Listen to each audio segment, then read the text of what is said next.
This week, the podcast has taken a dark and foreboding turn. We're going to talk about infamous dictators. You'll learn some historical facts about each one and at the same time improve your listening skills in English. Welcome to Infamous Dictators on this episode of Aprender Inglés with Reza and Craig.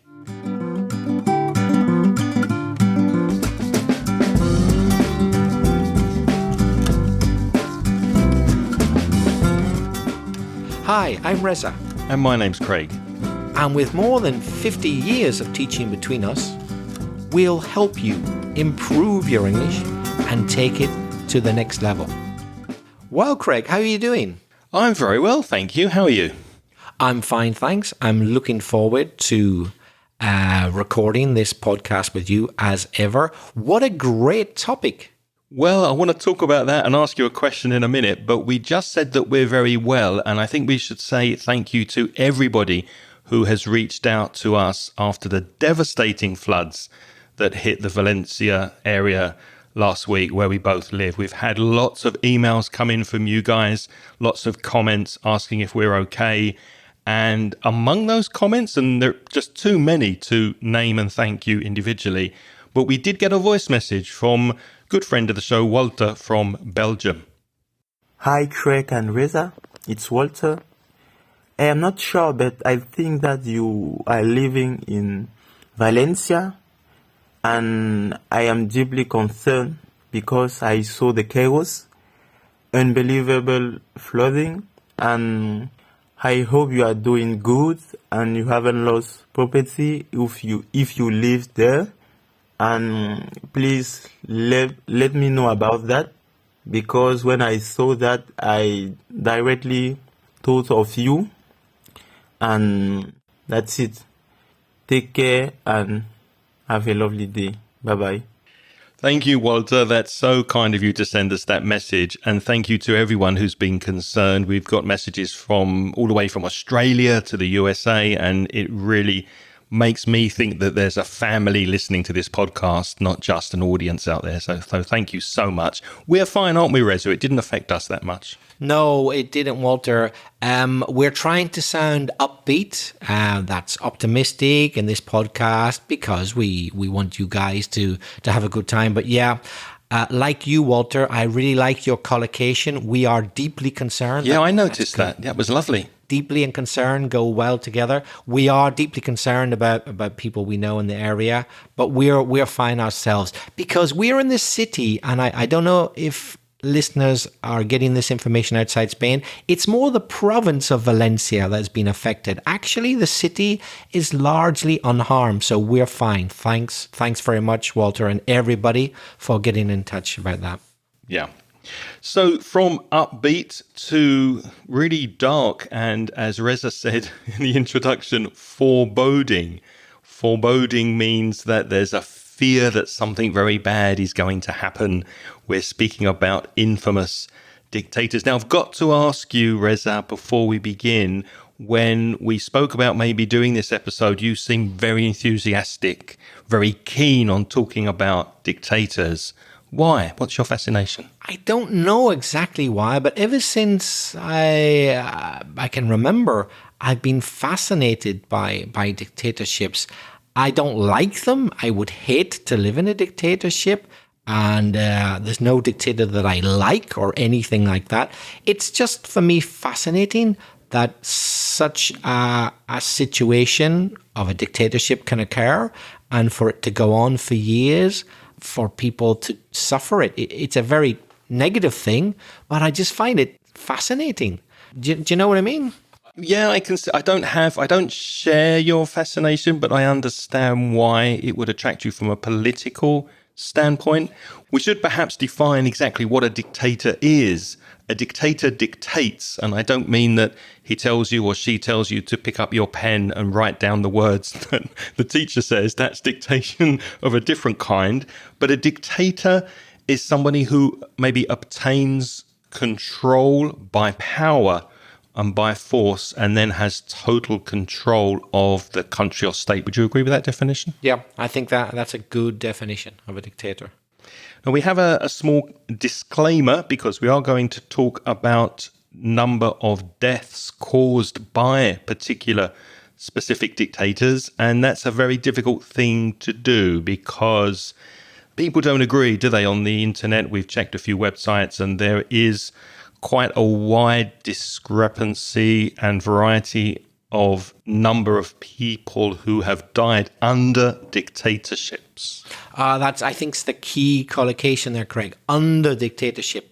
Because some people would argue, well, if the dictator himself didn't kill you or order you to be killed, then your death is not his responsibility. Yeah, but what if he starved you to death? So that's where we get into the grey area. Yeah, having no food, starvation. So we're going to try to give you some numbers and some figures, but please take them with a pinch of salt, which means realize that they are approximate and subject to debate. So we've got 10 for you. Who's top of the list, Reza? Who's number one on our list of infamous dictators? Well, most people would agree, except perhaps the population of the most populous country on earth. But apart from that, most people would agree that Mao Zedong of China is probably the dictator whose dictatorship led to most deaths. Gets the number one spot, yeah. Most historians would agree with that. I say again, there's people in the People's Republic of China today who would say that no, he virtually didn't cause any deaths. Well, they have their opinion, we have ours. We're just putting the facts in the most neutral and commonly agreed way that we can. So most historians attribute at least 45 million deaths to Mao Zedong, but it may be as high as 70 or 80 million. And those deaths were largely as a result of a program that he called the Great Leap Forward. What's a leap? A leap is a jump. So Mao Zedong thought that through his dictatorship, China was jumping forward into the future, but it caused many millions of deaths in the process. And then later he had the Cultural Revolution, which was something similar, where he got rid of anybody he thought to be backwards and not in favor of the progress of China and culturally undesirable, etc. And like all dictators, he had lots of purges along the way. Purge and plural S. Purges are when a leader or a politician in general gets rid of his enemies. And a lot of his policies during the Great Leap Forward led to widespread famine. Famine is when there is a lack of food. There is not enough food, and that causes a famine. If there's not enough water, that causes a drought, D-R-O-U-G-H-T. By the way, we're going to put all of this information with dates and some historical data in the show notes to this episode. So if you're interested in following along as we speak about these dictators, go to inglespodcast.com/542 to see the information and the dates. So yeah, Mao Zedong, quite a controversial figure and number one on our list. Craig, I believe you've been in China. Yes, I visited China about 14 years ago. Isn't there a really famous place, it might be Tiananmen Square, I'm not sure, where there's still a huge image of Mao Zedong's portrait hanging above some building? Is that right? Yes, if I remember rightly, it's and I remember also seeing in many houses a picture of Mao, Chairman Mao, as he was affectionately known by his supporters. And these pictures, these portraits hang in people's houses, even a very modest house. It's quite common to go inside and see a portrait, a picture of Mao Zedong in the lounge or in the dining room, or in restaurants too. Number 2 on our list, Joseph Stalin from the Soviet Union, and his death toll, that word that you'll see in the show notes, T-O-L-L, is the number of deaths. And it's often used when we're talking about damage and suffering, people dying. Recently, in our floods in Valencia, I think the death toll is about 150 or 160 at the moment. So the toll is the number of people that have been affected by something extremely tragic. So Stalin's death toll between 6 and 20 million. It's been estimated on many websites, maybe higher.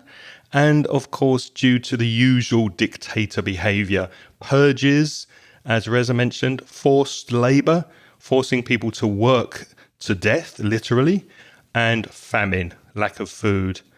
So the Great Purge is a famous time in history under Joseph Stalin from 1936 to 1938, where he executed many, many people and imprisoned them. That verb to imprison, to put people inside a prison. And all of his political rivals, also some ordinary people, ordinary citizens, were also imprisoned. And there was something called Holodomor, which I hadn't heard of in the 1930s. And that was a man-made famine that happened in Ukraine and killed millions of people. Stalin industrialized the Soviet Union, and he played a crucial role in the Allied victory in World War II. So he did a couple of things that were okay, but he was very paranoid, and his paranoia led to repression of the masses being most of the people, and to repress is to put down, to stop them speaking out against you, to kind of suffocate your voices, to repress a population. The next person on our list is a name which will always be associated with Stalin, and that is Adolf Hitler. There needs no introduction, really, but for the sake of practicing your English, we'll talk a little bit about Hitler. As everybody knows, Hitler is responsible for the Second World War and all the terrible things that happened during the Second World War, including, of course, the Holocaust.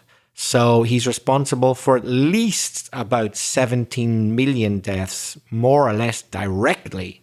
But you could add to that all the many, many deaths as a result of Nazi Germany's invasion of other countries during the war. So who knows what the true figure is.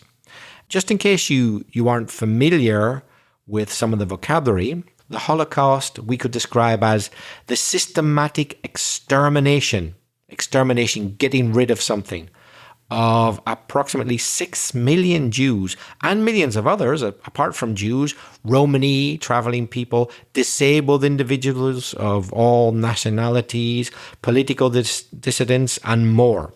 All of those people are included under that term, the Holocaust.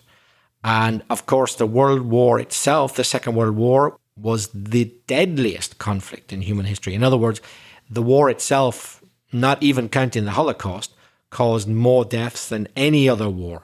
Not only military, but of course civilian deaths as well, and displacement of people, refugees, which even to this day stands as a record, with all the talk of problems of migration, etc., and displacement today. All of that is nothing compared to the trouble caused by Hitler in the Second World War. And that number of 6 million Jews is often mentioned, although do you have any idea how many Russians died in the Second World War? A hell of a lot, that much I know. Have a guess. I reckon it's more than even 6 million Jews, I would say. I reckon it's about 8 or 9 million. Well, you're spot on. You're absolutely correct.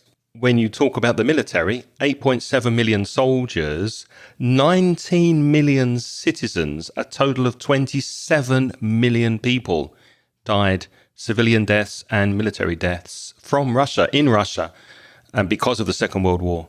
Yeah, I just wanted to add a point to that because it's related to talking about dictatorships in general and go back to our old friend Stalin. It's not bad enough to be under threat from a foreign dictator. Stalin killed many, or had many people killed, I should say, would be more correct because he didn't do it personally. He had many Russians killed during the Second World War, as if it weren't bad enough that his country was invaded by another dictator and he was fighting them. For example, there was the famous policy well documented of orders being given for Russian soldiers to shoot other Russian soldiers for not advancing. That's well known. So if they didn't advance quickly enough, they were shot in the back from behind. It was direct and very firm orders from Stalin. So go forward to be inevitably killed by the German a few meters behind, or stay where you are and be shot by the Russian behind you. That's what happened to many Russian soldiers. Well, I've seen and heard news reports that that's actually happening now, especially because it's been reported that Russia are using prisoners to fight against Ukraine. I've seen news reports where if you don't go forward and fight, you're shot by Putin's soldiers. So still happening, unfortunately. Number 4 on our list, Leopold II of Belgium, who had control of the Congo Free State. And he's reported to have killed between 10 and 15 million in the Congo by forced labor, starvation, disease. And he was leader of the Congo Free State from 1885 to 1908. So quite a while ago, before the First World War. And he privately owned the Congo, privately owned his own country and exploited all of its resources, mainly rubber, which comes from the Congo. And he used brutal forced labor for that. So he made people work for probably no money or very little money. And anyone who didn't meet the quotas and didn't do enough work were mutilated or killed. And that led to a humanitarian outcry. You've probably heard that word humanitarian in the news. It's used quite a lot. Humanitarian. And an outcry is a very strong expression of anger. So if there's a public outcry, everybody says, whoa, what are you doing? Stop, stop, stop. So that's an outcry, a humanitarian outcry. And eventually international pressure made Belgium take control of the Congo in 1908, and that ended his personal rule. So I was interested to read about Leopold because I'd heard of him, but I didn't know much about what he actually did in Congo. I had heard of him and I knew that, sorry if there are any Belgian listeners who might be offended, but he was what we would call an extremely nasty piece of work. When a person is very unpleasant, he ordered that many of his workers who were already in slavery had their hands cut off as a punishment. That was kind of his trademark punishment, having people's hands amputated. Very unpleasant person.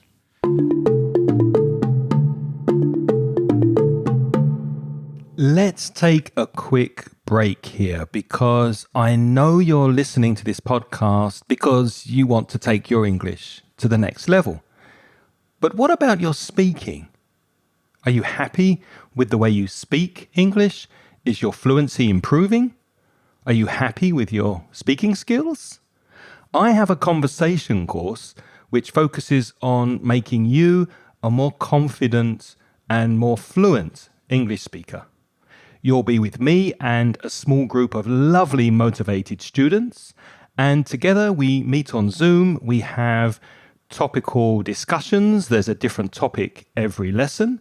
We have role plays, debates, presentations, lots of different speaking activities that expand your vocabulary and help you improve your self-confidence and encourage you to express yourself effectively when you speak English. So be proactive. Take the first step towards becoming a more confident and fluent English speaker.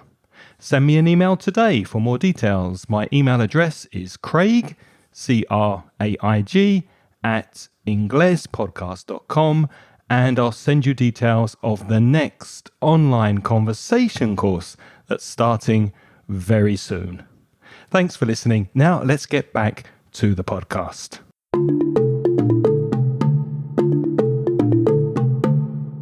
So, moving on to number 5 in the list, Pol Pot. What do we know about Pol Pot of Cambodia, Reza? Well, Pol Pot may not have killed half as many people as some of our previous dictators. In fact, 1.5 to 3 million is the estimation for him. It's still a heck of a lot of people, but nothing, I guess, compared to the previous ones. But he's very famous because he was so savage. I mean, basically, he was responsible for a genocide, as well as executions and forced labor, and a lot of crazy policies. You may have heard of his regime, his political group. They called themselves the Khmer Rouge. Rouge meaning red in French. So theoretically they were supposed to be red, the color of socialism, etc., some kind of socialist grouping. But really, in practice, it was basically just a radical attempt for him to do what he wanted, which was to transform Cambodia into a kind of rural, if you like, an agrarian society, so living off the land. He was against people like intellectuals, professionals, scientists. He didn't like people like that. They were even people who wore glasses were victimized. Yes, there was a time when he actually ordered people to be killed, didn't he? Merely because you wore glasses. You were too smart if you wore glasses. So it meant you were reading a lot if you wore glasses. It's hard to believe if you're not familiar with this history, but we're honestly not exaggerating. That really did happen. Thankfully, he was eventually overthrown, removed from power by the Vietnamese. They invaded Cambodia, formerly known as Kampuchea. You might be familiar with that name as well, in 1979. So he was overthrown, but he didn't die. He continued to wage guerrilla warfare. That's a good collocation. You wage war, and it may be guerrilla warfare. I know in Spanish it's guerrilla, and you invented the word, but our English pronunciation of it is guerrilla. Wage guerrilla warfare. And he did that until his death. I actually went to torture camps in Phnom Penh when I was traveling in Cambodia, and they are very, very scary when you see the conditions that the people were held under and tortured for information. It really does send a chill up your spine, which means it makes you feel very scared, even though obviously many years have passed since he was in control. But to walk into the place where the torture actually happened and you can still see the conditions that people lived under is very, very shocking. Number 6, we go to North Korea. So from Cambodia, we're moving to North Korea. And Kim Il-sung from North Korea was reported, or has been reported, to have killed 1.5 to 3 million, similar to Pol Pot. And the usual thing, famine, purges. And he was in power from 1948 until 1994. He founded North Korea. So he set up North Korea as a country, and he established a totalitarian regime with a strong cult of personality. A cult when you have extreme beliefs and sometimes religious, but not necessarily, very extreme beliefs, then that's cult, C-U-L-T. Kim Il-sung was responsible for the Korean War, which was waged from, there's that word again, to wage war. It was waged from 1950 to 1953, resulting in millions of deaths. And then eventually, of course, it divided Korea into North and South. And there were famines during his rule, killed millions. And it was exacerbated, which means made worse, by the mismanagement and policies of North Korea being so isolationist, like an island, just not wanting to have trade or contact with the outside world.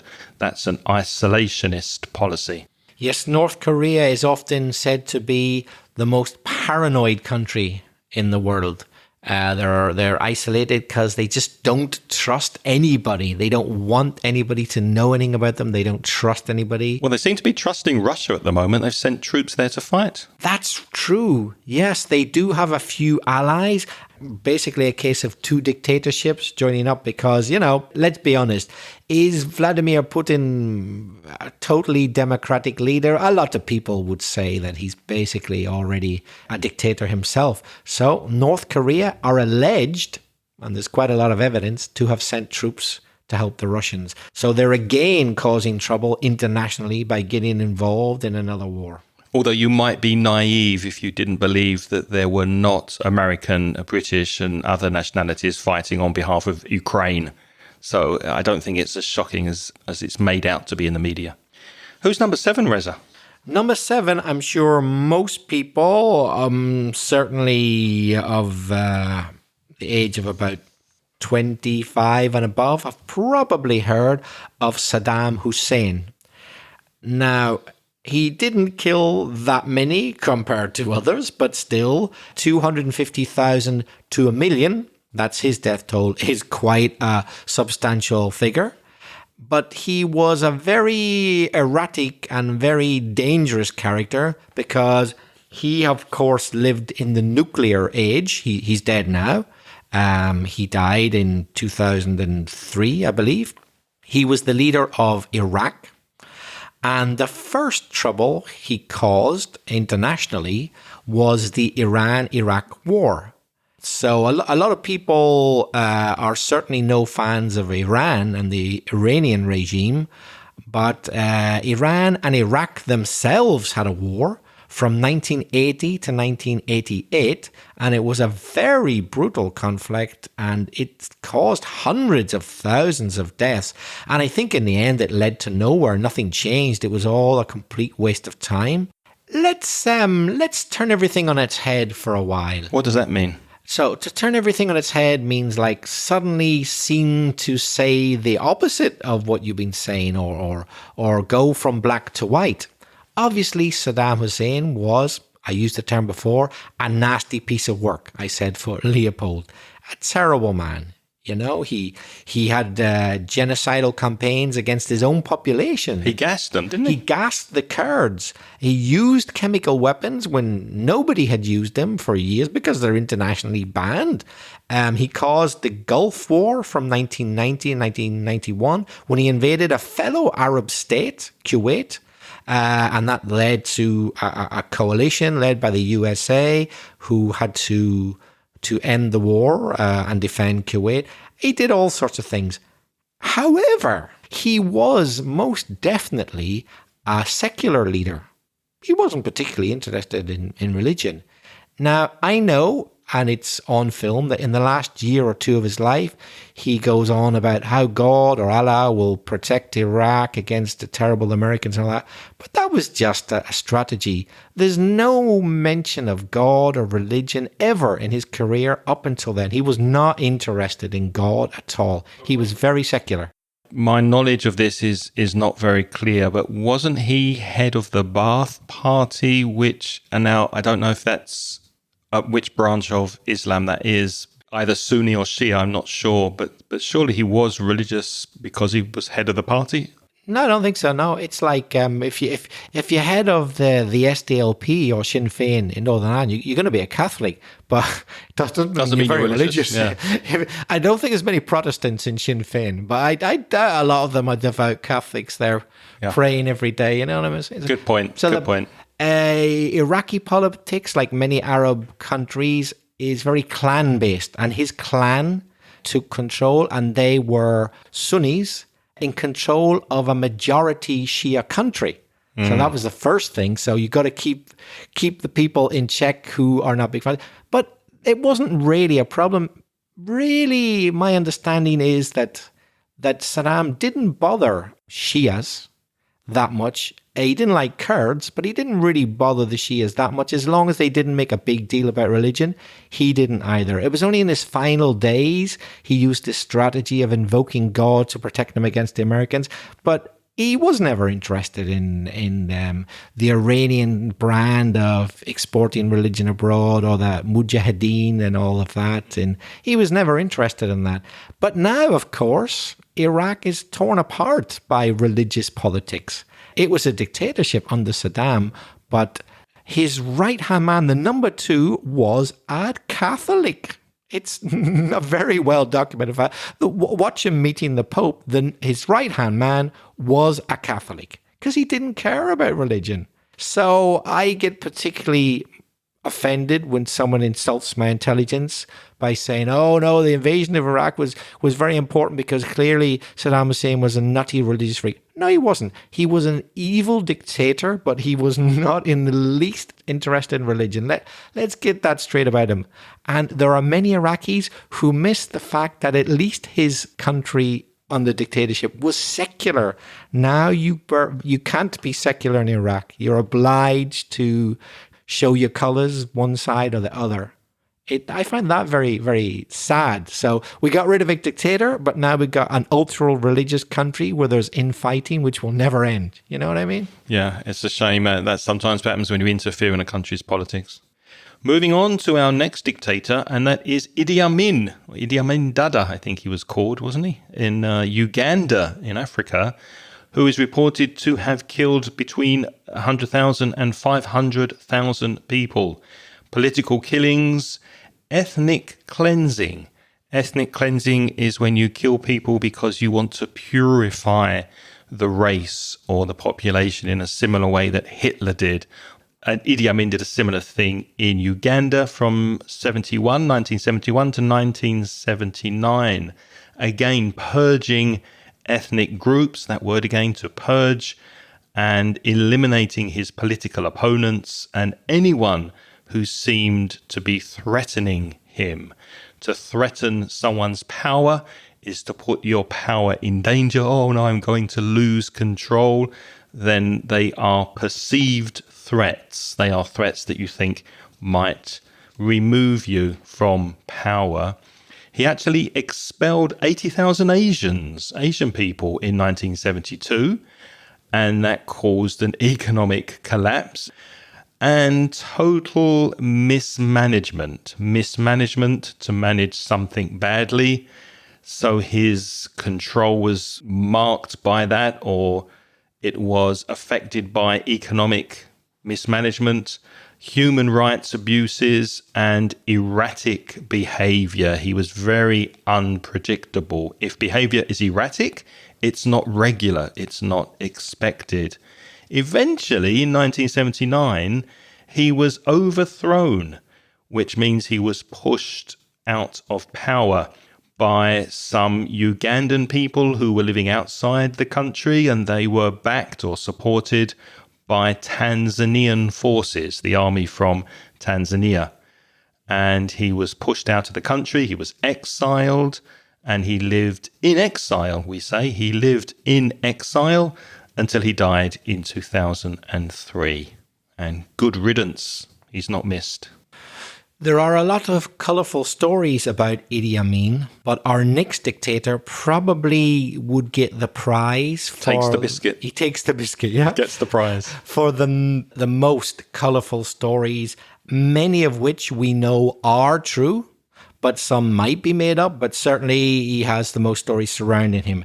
And that is Dr. Francois Duvalier, or far better known as Papa Doc. He really was a doctor, by the way.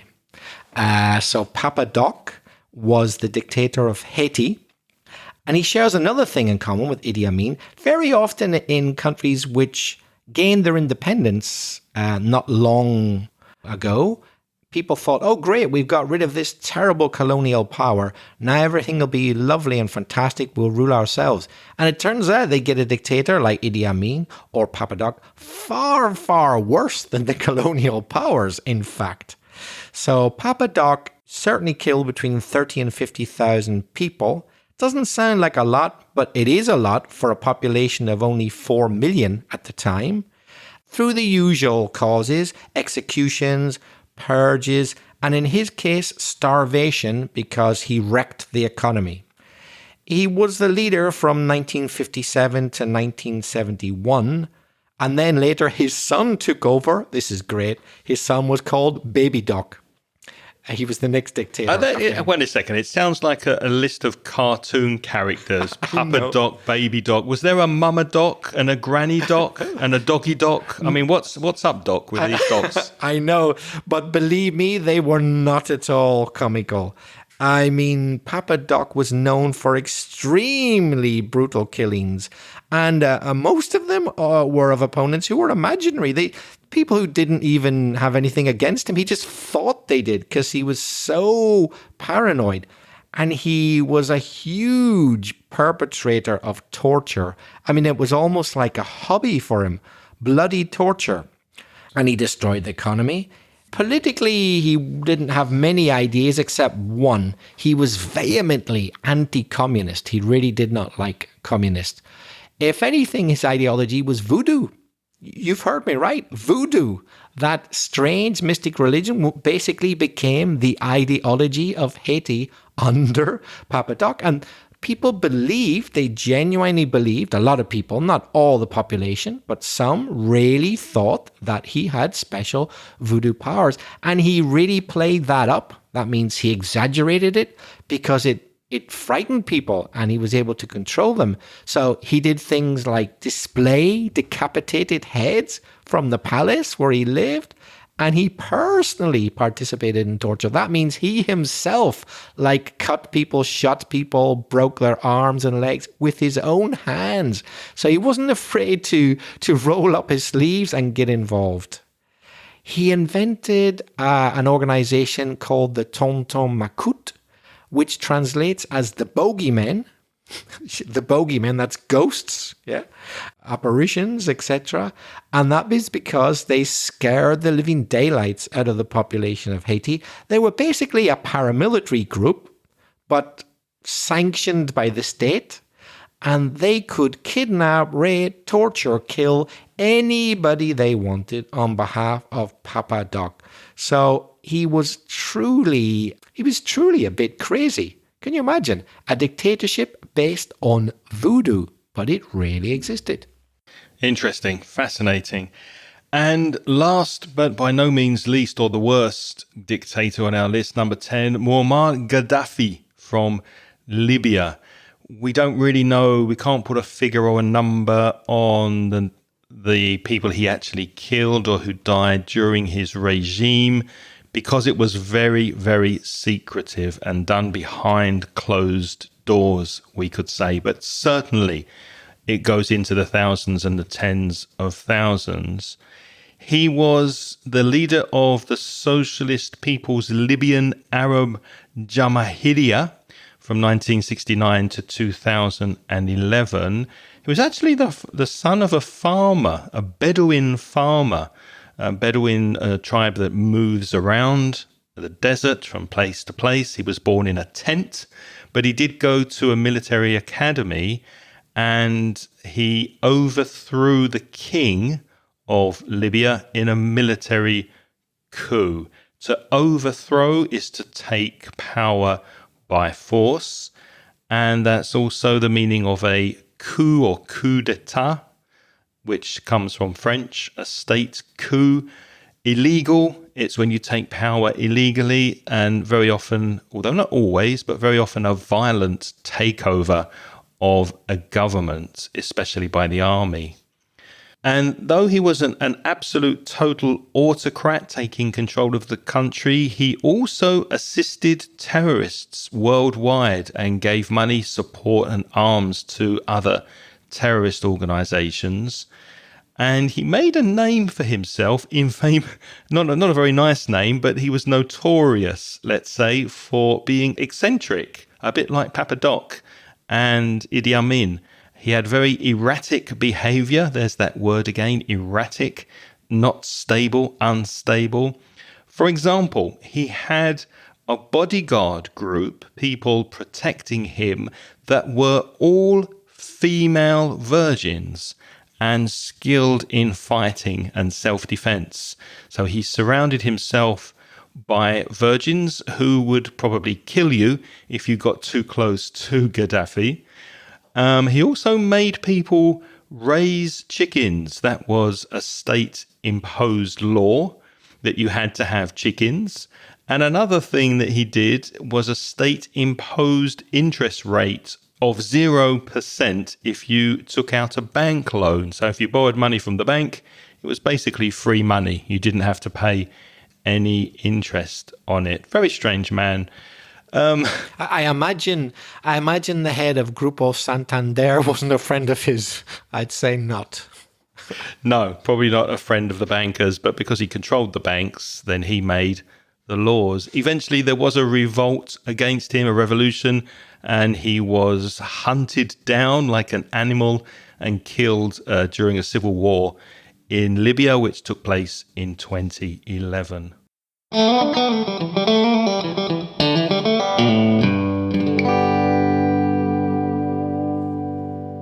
Now, in the interest of balance and sexual equality, maybe we should mention some female dictators. And I don't know if you would consider these dictators, Reza, so I'm going to throw them at you.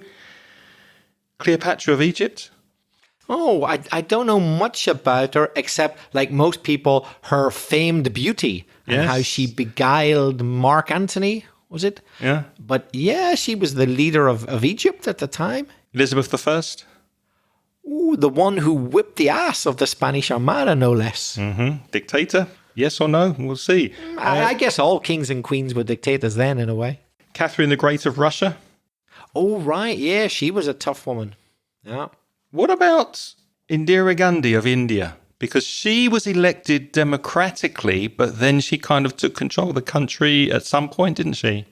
Yes, yeah. It's a fine line, isn't it, between dictatorship and democracy sometimes, yeah. Some Indians claim she was a dictator. Others say she was the greatest leader of democracy they ever had. Difficult to know. She was certainly very authoritarian, that's for sure. But it is possible to be authoritarian, but not quite a dictator. Maybe she was there in that grey area. Or maybe you'd say the same thing about Imelda Marcos of the Philippines, because she kind of ruled, but through her husband, not directly. So I just thought we could throw some women at you because we have got a list of 10 men here. What do you think? Are there any dictators that you think are missing from our list that you think should be there? Or maybe you think there are some dictators on the list that should not be here? Let us know. We would love to hear your comments on our list of infamous dictators. Reza, how can people send us their messages? Why not send us a voice message? So record yourself at speakpipe.com/Ingles podcast. Send the audio to us. But remember, there's a maximum of 90 seconds before you get cut off. But Craig, what if people prefer to write?